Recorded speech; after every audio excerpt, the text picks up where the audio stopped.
കുട്ടികൾക്ക് ഭക്ഷണം കൊടുക്കുന്നതായിരിക്കും അമ്മമാരെ ഫേസ് ചെയ്യുന്ന ഏറ്റവും വലിയ പ്രശ്നം.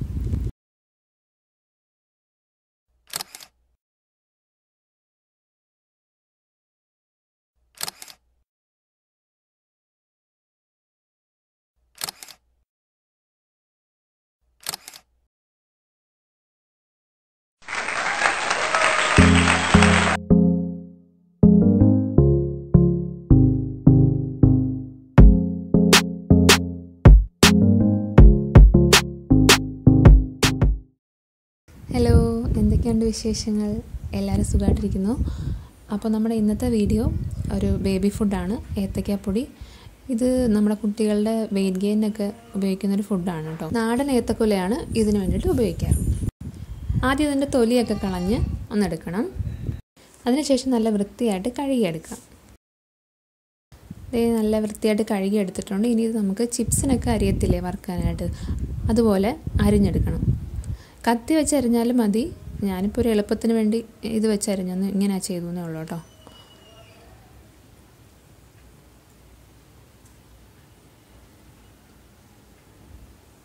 കണ്ടില്ലേ, ചിപ്സ് പോലെ ഉണ്ട്. ഇതാണ് ഇതിൻ്റെ ഒരു കനം. ഈ കനത്തിൽ അരിഞ്ഞെടുത്താൽ മതിയേ. നമ്മളങ്ങനെ എല്ലാം അരിഞ്ഞെടുത്തിട്ടുണ്ട്. ഇനി ഇത് ഉണക്കിയെടുക്കണം. അതിന് വേണ്ടിയിട്ടൊരു പാ വിരിച്ചിട്ട് ഞാൻ അതിൻ്റെ മേളിൽ തുണി വിരിച്ചിട്ടാണ് അതിനകത്ത് ഇതിട്ടിരിക്കുന്നത് കേട്ടോ.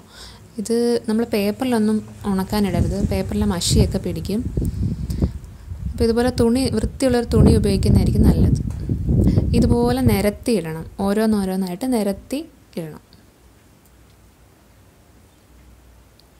ഒരു 2-3 ദിവസം കൊണ്ട് തന്നെ നല്ല വെയിലുണ്ടെങ്കിൽ ഉണങ്ങി കിട്ടും. ഇതുപോലെ ഉണങ്ങി കിട്ടും. നമുക്ക് ഇങ്ങനെ കൈവച്ചൊന്ന് പൊടിച്ച് നോക്കിയാൽ മതി, നമുക്ക് അതിൻ്റെ പരുവം അറിയാം. ഇതുപോലെ പൊടിഞ്ഞ് വരുന്നുണ്ടെങ്കിൽ നന്നായിട്ട് ഉണങ്ങിയെന്നാണ് അതിൻ്റെ അർത്ഥം. ഇനി ഇത് നമുക്ക് പൊടിച്ച് എടുക്കാം. എല്ലാം കൂടെ ഒരുമിച്ച് പൊടിച്ച് വെക്കേണ്ട, ആവശ്യത്തിന് പൊടിച്ച് വെച്ചാൽ മതി. അത് തീരുമ്പോൾ അടുത്തെടുത്ത് പൊടിച്ചാൽ മതി. രണ്ടും നല്ല ഉണങ്ങിയ ടിന്നിൽ ഇട്ട് വെക്കണം. ഇതുപോലെ പൊടിച്ചിട്ട് ഒരു ഉണങ്ങിയ ടിന്നിൽ ഇട്ട് വെച്ചാൽ മതി. ഇനി കുറുക്കുണ്ടാക്കുന്നത് എങ്ങനെയാണെന്ന് നോക്കാം. നമുക്ക് ആവശ്യത്തിന് പൊടി എടുത്തിട്ട് അതിൽ കുറച്ച് വെള്ളം ഒഴിച്ചിട്ട് കൈ കൊണ്ട് നന്നായിട്ട് മിക്സ് ചെയ്തെടുക്കാം. മധുരത്തിന് വേണ്ടിയിട്ട് ഞാൻ പനങ്കൽക്കണ്ടാണ് ഉപയോഗിക്കുന്നത്. അതാണ് കുട്ടികൾക്ക് നല്ലത്. നല്ല പനങ്കൽക്കണ്ടാണെന്നുണ്ടെങ്കിൽ ഇങ്ങനെ തന്നെ ഇടാം. അല്ലാന്നുണ്ടെങ്കിൽ വെള്ളത്തിലിട്ട് തിളപ്പിച്ചിട്ട് ആ വെള്ളം അരിച്ചൊഴിച്ചാൽ മതി. ഇതൊന്ന് കുറുകി തുടങ്ങുമ്പോഴത്തേക്കും അല്ല തിളച്ച് തുടങ്ങുമ്പോഴത്തേക്കും നമുക്ക് ഈ തീ ഒന്ന് സിമ്മിൽ വെച്ചിട്ട് ഇളക്കി കൊടുത്തോണ്ടേ ഇരിക്കാം. ഇത് ഇളക്കി കൊടുത്തോണ്ടേ ഇരിക്കണം, അല്ലെങ്കിൽ കട്ട കിട്ടും. ഇത് തിളച്ച് വന്നിട്ടുണ്ട്, നമുക്ക് സിമ്മിലോട്ടാക്കാം. ഇനി കുറച്ച് നേരം ഒന്ന് ചെറുതായിട്ട് വേവിക്കാം. കുറുകി വരുന്നുണ്ട്. ഇപ്പോൾ ഒരുപാട് കുറുകി പോവുകയാണെങ്കിൽ കുറച്ചുകൂടെ വെള്ളം ചേർക്കാം കേട്ടോ. ഇതിനകത്തേക്ക് കുറച്ച് പാലൊഴിച്ച് കൊടുക്കുന്നുണ്ട്. 1 വയസ്സ് കഴിഞ്ഞ കുട്ടികൾക്കാണെങ്കിൽ നമുക്ക് ഉപയോഗിക്കാം. അല്ലാന്നുണ്ടെങ്കിൽ ഇങ്ങനെ തന്നെ കൊടുക്കുന്നതായിരിക്കും നല്ലത്. ഇനി ജസ്റ്റ് ഒന്ന് കുറുകി വരുമ്പോഴത്തേക്ക് നമുക്കിത് ഓഫ് ചെയ്യാം. ഇങ്ങനെയൊക്കെ തയ്യാറാക്കി കൊടുക്കുന്നതായിരിക്കും കുട്ടികൾക്ക് ഏറ്റവും നല്ലത്.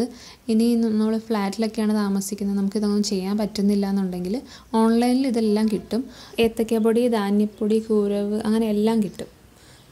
ലോക്ക്ഡൗൺ സമയത്തൊക്കെ നമ്മൾ വാങ്ങിയിട്ടുണ്ട് ഇങ്ങനെ. അപ്പോൾ അതിൻ്റെയൊക്കെ ലിങ്ക് ഞാൻ ഡിസ്ക്രിപ്ഷനിൽ ഇട്ടേക്കാം. നിങ്ങൾക്ക് ആവശ്യമുണ്ടെങ്കിൽ നിങ്ങൾ നോക്കിക്കോളൂ കേട്ടോ. അപ്പോൾ നമ്മുടെ ഇന്നത്തെ വീഡിയോ ഇത്രയേ ഉള്ളൂ. നമുക്കിനി അടുത്ത വീഡിയോയിലൂടെ കാണാം. ബൈ.